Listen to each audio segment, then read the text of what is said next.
Hola, soy el profe en cuarentena y voy a hablar hoy de los verbos irregulares en el presente. So today we're talking about irregular verbs in the present tense in Spanish. So that will involve answering the question, what makes a verb irregular? What are the three types of irregular verbs in the present tense? And how do you conjugate verbs of each of the three types? So before we really get started, I'm going to show you the verbs that fall into this category in each level of Spanish. So in Spanish 1, we got started with the straight up irregulars and a few other examples. Spanish 2, we jumped into the stem changers. These are types that we'll talk about in a few minutes. And Spanish 3, you can see the number increases. And then in Spanish 4, remember this is a different type. This is our verbos esenciales. What verbs are essential? So a lot of them are repeats. So let's get started. What makes a verb irregular? This requires us to, again, talk about what makes a verb regular. So here we have the infinitives, the unconjugated forms of the verb. And remember, there are three types of those in Spanish. Hablar, AR, comer, ER, and vivir, IR. Hablar, to talk or to speak. Comer, to eat. And vivir, to live. So the English infinitive is the to do something form. It doesn't have a subject. That's what makes it infinite, what makes it an infinitive. So remember, each infinitive, each verb has a root or stem and an ending. And in regular verbs, you remove those endings and then add the regular set of endings according to whatever infinitive it is and, of course, whatever time. But we're sticking to the present at the moment. So you add o, as, a, amos, an for an AR verb, and that's the extent of it. You've just changed to match the subject. If you want to say y'all talk, you would say ustedes hablan. However, with the irregulars, the types of irregulars we're going to talk about today in the present tense and moving forward in other tenses, you remove the ending the same, but something else changes. All right, something about the root or the stem changes. The endings are the same, though. In most cases, the endings will be the same. It's just some other change somewhere in the root or the stem. Unfortunately, there are a few verbs that are just straight up irregular. They're just really irregular. And the truth is, those verbs, they're the most common. So there aren't a lot of them, though. There are only 4 or 5, depending on how you classify straight up irregulars. So they're easy to memorize. So let's start with the types of irregular verbs in the present tense. Number 1, irregular yo forms. 2, stem changers. And 3, straight up irregulars. So let's get started with irregular yo forms. So there's something strange about the yo. So the yo form, again, a little review from the last videos. The yo form is the I form. I am doing the action. So yo means I in Spanish. Yo hablo. So these, the irregular yo form, they change the yo form and only the yo form. And there are a couple of types of those. There are go verbs, ones that end in oi, ones that end in sko, and then ho. And then there are 3 that are sort of follow their own pattern. So we're going to talk about each of these briefly. First, the go verbs. All right, and they're called the go verbs because, well, there's a G in there. They end with go in the yo form. So, for example, hacer, to make or to do, is yo hago. I do. I make. I do my homework, for example. Hago mi tarea. Hago mi tarea. Right? And there are several of these. They don't have a whole lot in common, or at least not all of them. There's not one common characteristic. So you just have to remember them. Hago, salgo, all right, to go out. I go out, salgo, or no salgo. Hoy día.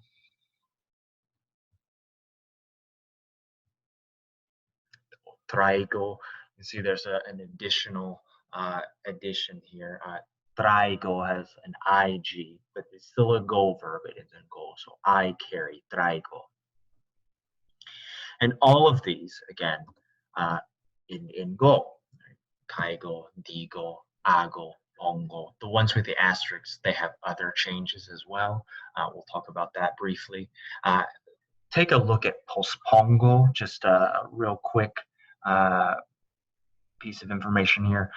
If it has a prefix like pospongo, to I postpone, the it carries the same irregularity as the root. So pospongo, just like pongo, to put place or set, I set the table, for example, pongo la mesa. Pospongo would be the same. Detango, tengo, I detain, right, and etc. So let's talk briefly about dar, the oi. It seems like this isn't a pattern because there's only one here. The truth is that a lot of three of the straight up irregulars also end with this irregular yo. So it's quite common because they're very popular words. In this case, dar, to give, yo doy, I give, yo doy. Te doy el regalo, por ejemplo. I give you the gift. Doy. Right, the ZCO, you can see there's a pattern here. There are a lot of these. You're not seeing on the screen every example of each of these. There are a lot of these because in Spanish 3, there's a unit that includes a lot of skull verbs to learn that form. So the most popular, the most common one is probably conocer, to know, to be familiar with. So yo conozco, yo te conozco, I know you. All right, I know you. Conozco este hombre. I know this guy, this man. Conozco, conozco. All of them, as you can see, with the exception of conducir, which is there are other verbs like conducir. All the ones besides that one end in CER. So this is really just a spelling change, and it is reacting to the fact that this C that sounds like an S, conocer, would become conozco, or a hard C sound like a K, conozco, which is not, it doesn't match the infinitive. It doesn't sound like the verb that it's supposed to be, so it makes the Z conozco.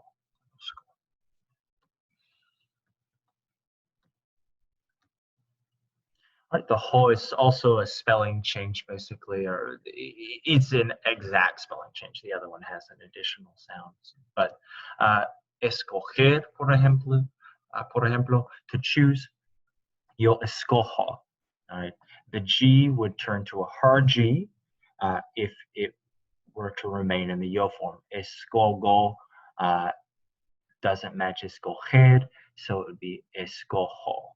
The J in Spanish is an H sound. Escojo. Yo escojo. I choose. And then there are three really. Caber is one of them, but it's not part of our courses in our classes in LRSD. So we just use these two straight up irregular yo forms. Saber is one of them, and it just comes out of nowhere, basically. Sé, This one's something you'll use. This is to know a fact. This is what you would say. Yo sé, I know, if you're raising your hand. Yo sé or yo no lo sé, I don't know it. I don't know this fact. And then veo is only super irregular because there's nothing else like it. It's not really crazy irregular. You just keep that E on, right? Veo, instead of taking it off like you would with a normal one, ER. Veo, yo veo, I see. Veo. So let's do just a really brief practice. Pause after I read the infinitive if you want to think about it more, all right? Because we don't want the video to be too long, so I'm not going to give you the door of pause. So dar. Yo doy.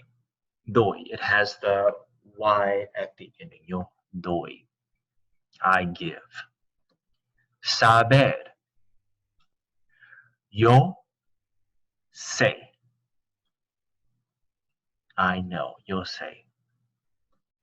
Salir.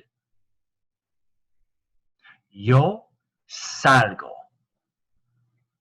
Yo salgo. I go out. Escoger. Yo escojo. Yo escojo. Ver. Yo veo. Yo veo. So moving on to number 2, the stem changers. All of these are, to a certain extent, stem changers. But when we say stem changers, and we're talking about irregular verbs in the present tense, this it's a label for a certain pattern of stem changing. So you have a certain letter being replaced with a certain other letter or group of letters. And these are normally when we introduce it in Spanish too, what you've heard is there are 3. There are really 5. One of them is only applicable to one verb in the whole Spanish language, and then another one has just a few examples. But they all follow this general pattern that we're about to go over. So we'll start with E to IE. E to IE, and it's just what it says. Right? You have a verb like querer, to want, and the E in the stem, it changes to IE, so you add an I, and that goes for quiero, get the quiero, I want, quieres, you want, quiere, he, she, you, sir, you, ma'am, want, and quieren, they want or y'all want. It does not apply to, there isn't a stem change in the nosotros form. Queremos, we want. So you can see here in the chart form, it also doesn't change in the vosotros or vosotras form. Do you remember where they use that? It's only used in one country, really. In Spain. So the way that some people remember this is the pattern of change that you see. So you see the E in querer goes to IE in this particular shape.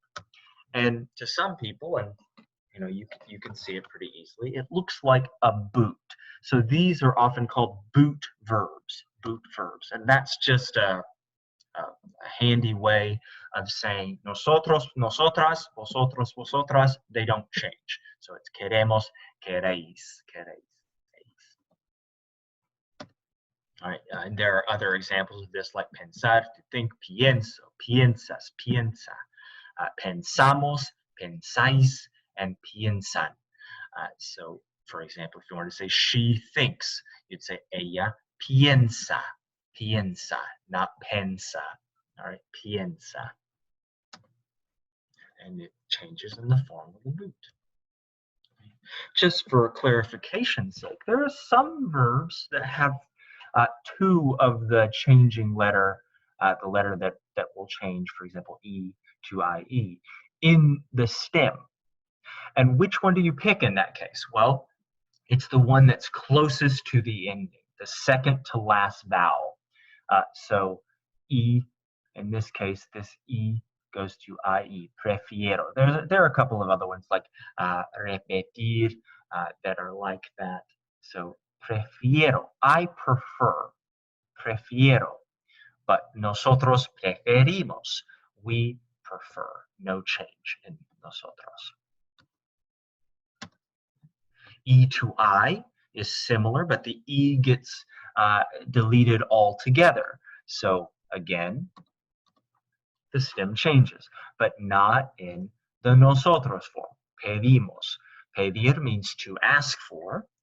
So if you wanted to say, you, my friend, ask for or order at a restaurant a sandwich. Tú pides un sándwich, right? Un bocadillo in España. Pido, pides, pide, piden, but no change in nosotras or vosotras. Nosotras pedimos, vosotras pedís.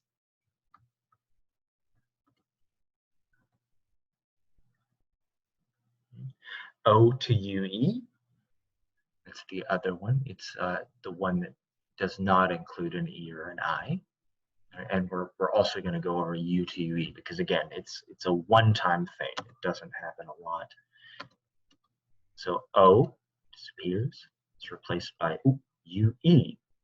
So puedo, puedes, puede, but podemos, puede. Right? So this is to be able to. This is what you use when you say we can. Yes, we can. Sí se puede. All right. So you can tell that's not podemos.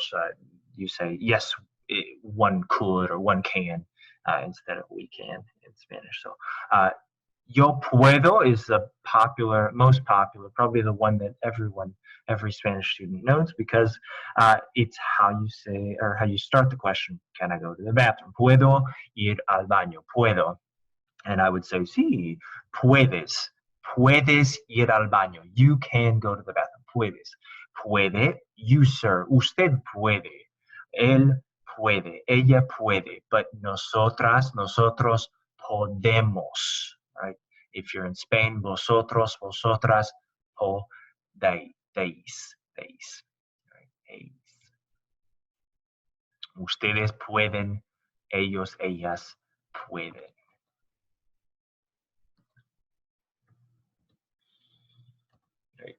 Jugar, to play, is the only U to UE in Spanish. So juego, juegas, juega, juegan. Right? To play. So you play, my friend. Juegas, juegas.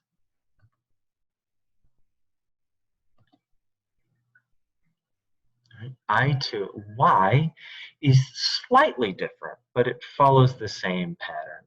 So there are certain letter combinations that push this, that make this something that happens. So instead of changing the middle of the root, a certain letter, you add a letter. So there's nothing here. You put a Y. Construyo, construyes, construye, and then construimos, construyen. So this is like the English Y relationship. Y can sometimes take the place of an I, or in certain situations. It's like that in Spanish too, as well. So construyo, construyes, construye, construyen, and then construimos en nosotros, construís en vosotros o vosotras. So how would you say they construct, they build? It's not to ask for. That make this very, very clear. That's what happens when you copy slides. So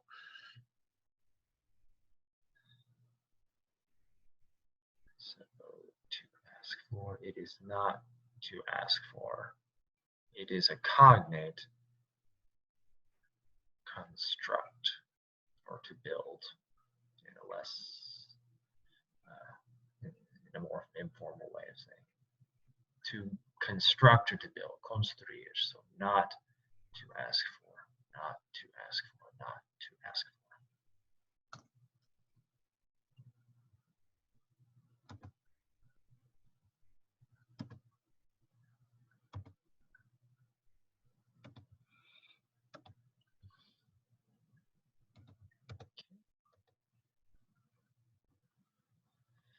There are a couple of verbs. Oír is to hear, and it is the same as construir with the y, except in the yo form. It has an irregular yo form. So it's a go verb, oigo, I hear, but it also has the stem change pattern. Oyes, oye, oye, except in the yo form.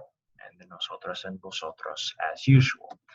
So there are a few other verbs like that in Spanish that have irregular yo forms as well as a stem change pattern. So digo, I say or I tell, I speak.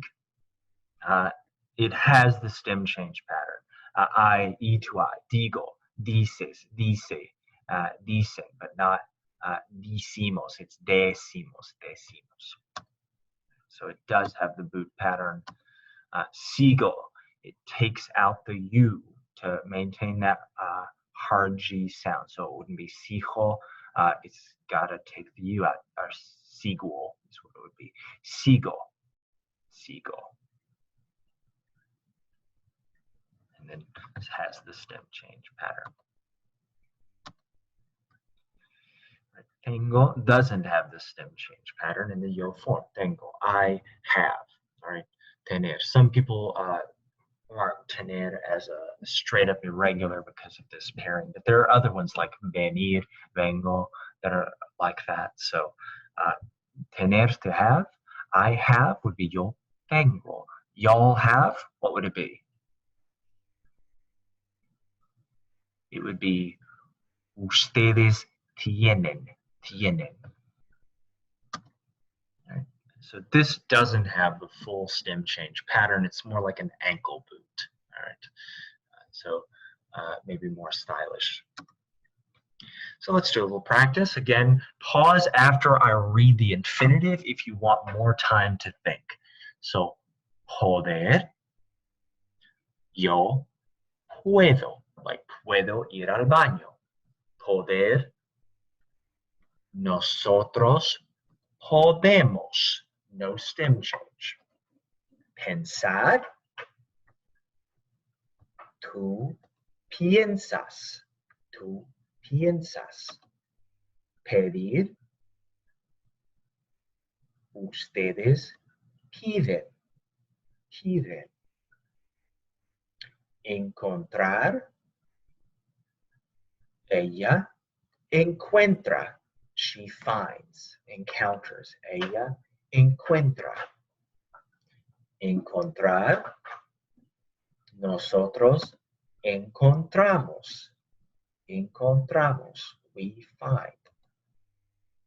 What irregularities can you identify in this verb chart showing tener? What irregularities? Give you a second and then I'll move on. If you need more time, just pause the video. So tener has an irregular yo form. It's a go verb. It's a go verb. It also has, in the other forms that are normally changed in the stem changer, it has that. So E to IE, right? But more like an ankle boot.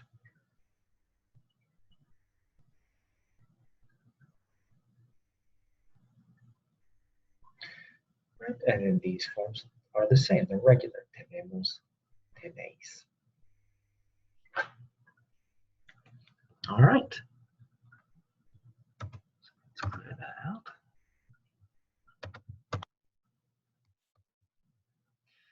last ones are straight up irregular. And what we mean, thanks to Senora Mara for that term, I like it. What that means, straight up irregular, is just that it doesn't follow any pattern besides its own. So, straight up irregular verbs.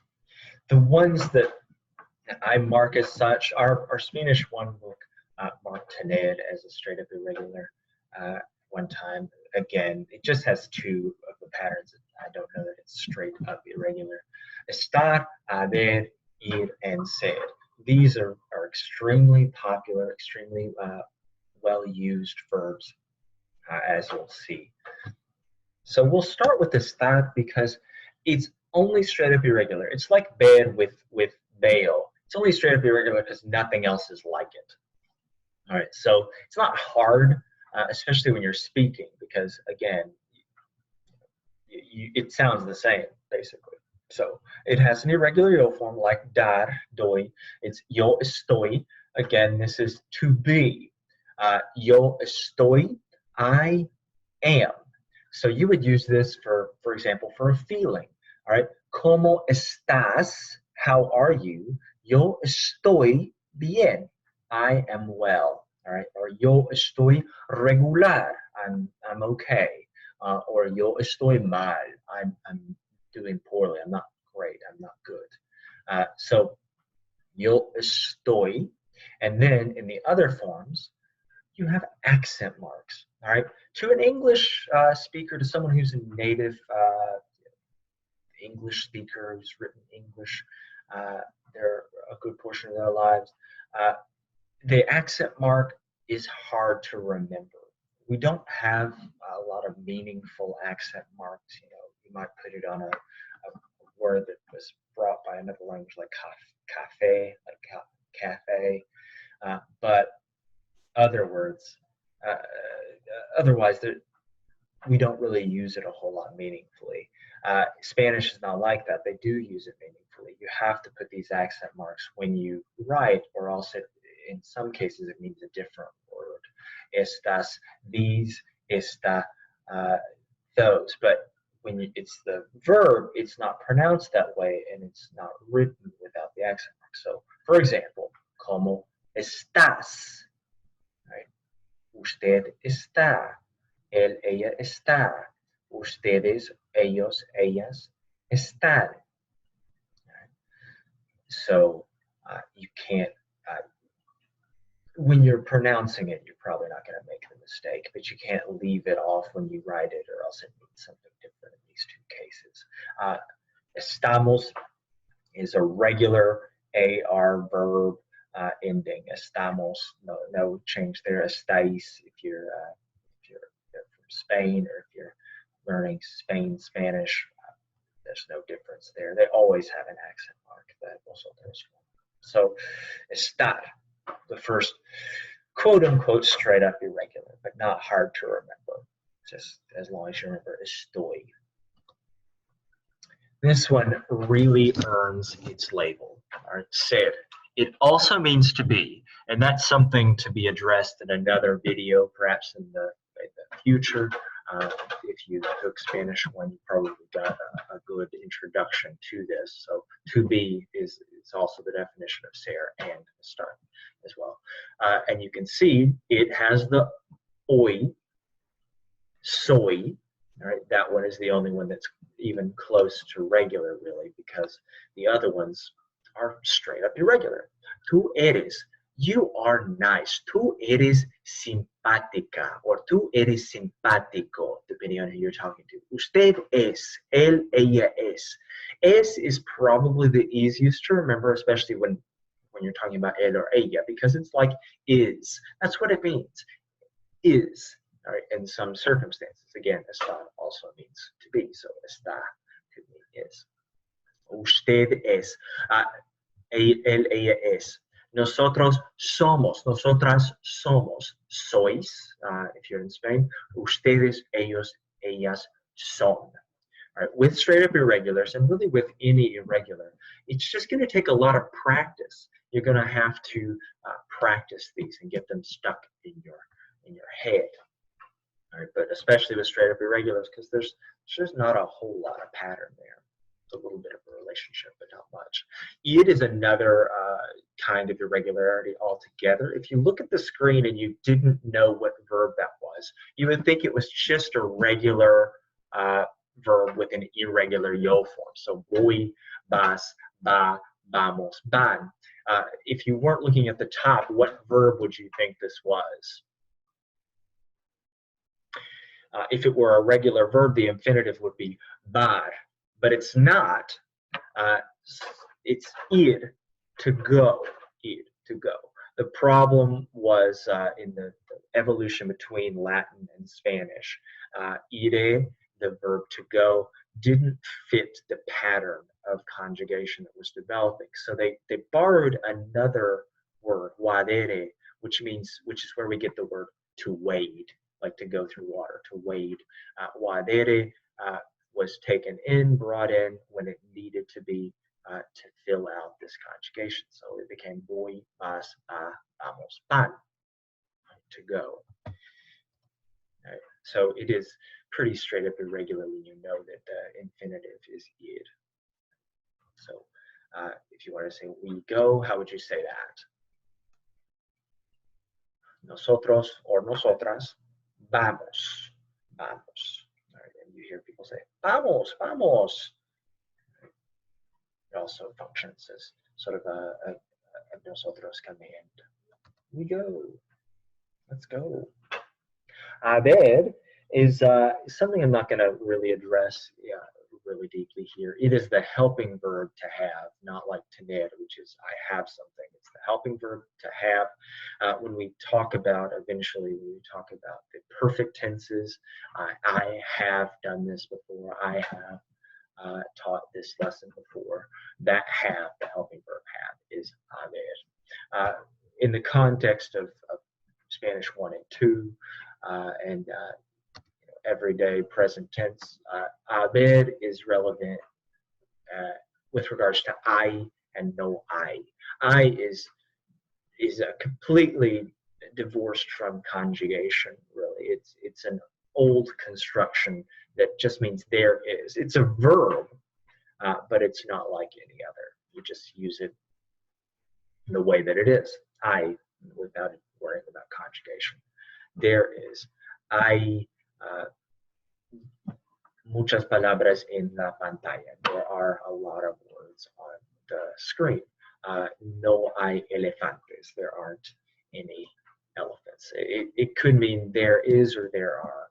That's my mistake there. Let me write it on the screen so you don't.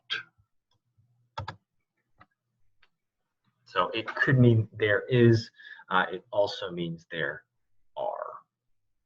It's not conjugated, so it doesn't worry about singular or plural. But it comes from abed originally. Abed. I means there is or there are. No I, there isn't, and there aren't, depending on what follows it.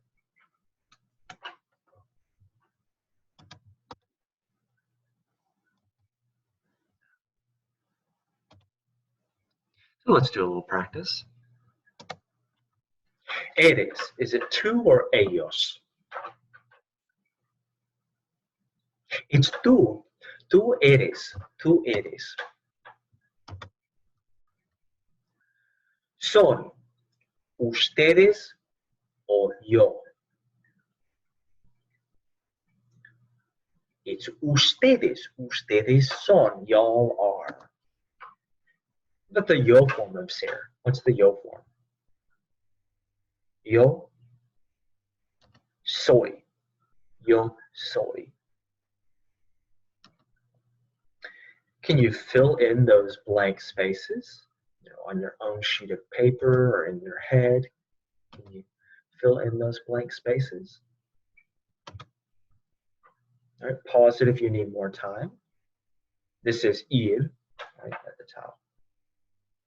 Ir. Yo voy. Tú vas, you go. Usted va, you sir, you ma'am go. Él, ella va as well. Remember, usted, él, ella forms are the same. Nosotros vamos. Ustedes, ellos, ellas van. Voy, vas, va, vamos, van.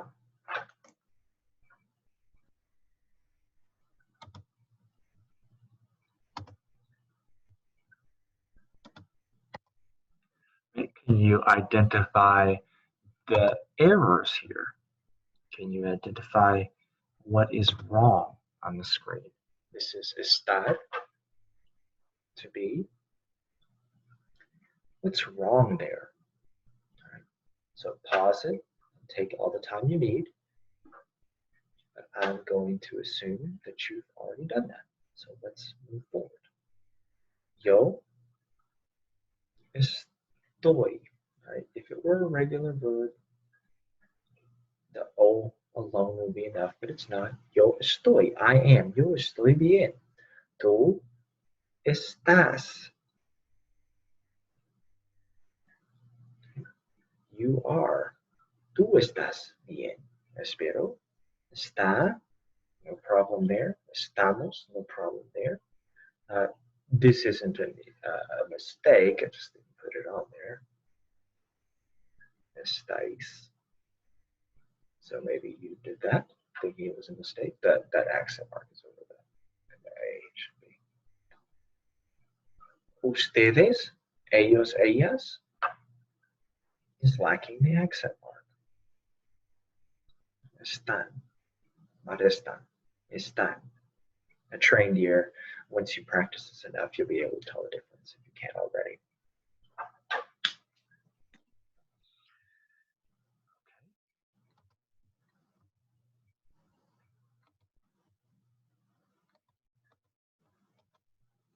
So, let's review what we talked about.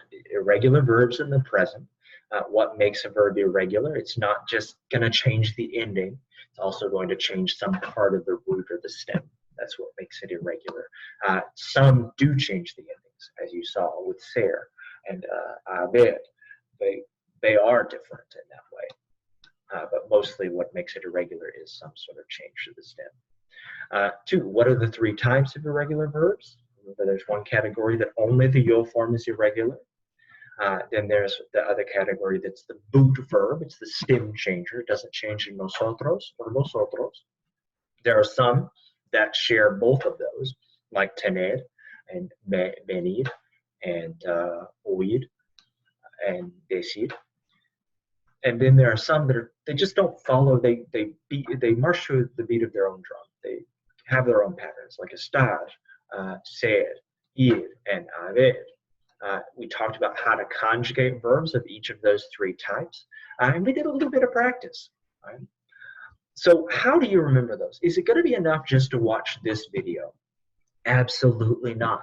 You're going to have to practice. Spanish will come. You will eventually be able to speak fluently. You will eventually be able to read, to watch shows in Spanish and understand it. It just takes a long time, and you have to practice daily. It has to be a continual thing. At first, when you're learning things like this, it seems like, oh my gosh, I'll never remember these. Your brain knows how to do this. It's already done it once. It already learned a language without you really having to go through this process. But since you're listening to this video, you've probably gotten to the age where it's a little more difficult to digest it, but you will. Your brain knows how to do it. You just have to give it the data. So one way that you can practice is through conjugados. You can use either an app that has dice or dice that you have physically with you, and you just take the die. I'll put this on Google Classroom. Go through the slides, take the die, and roll it.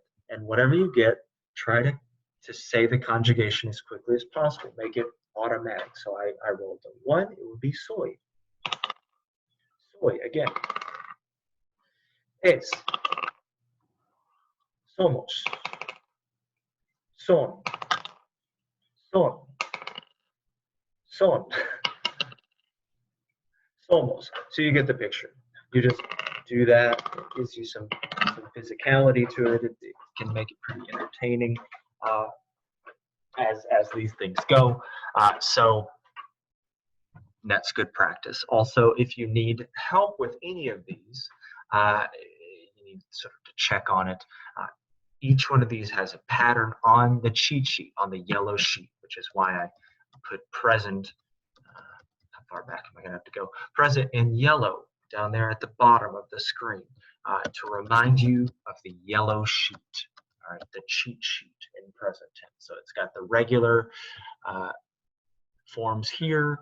It's got a list of verbs. This is slightly different than the verbos esenciales, but there's a lot of overlap there. Then on the back, it's got patterns for irregularities. Obviously, not all of them are on there, but it's a good reference.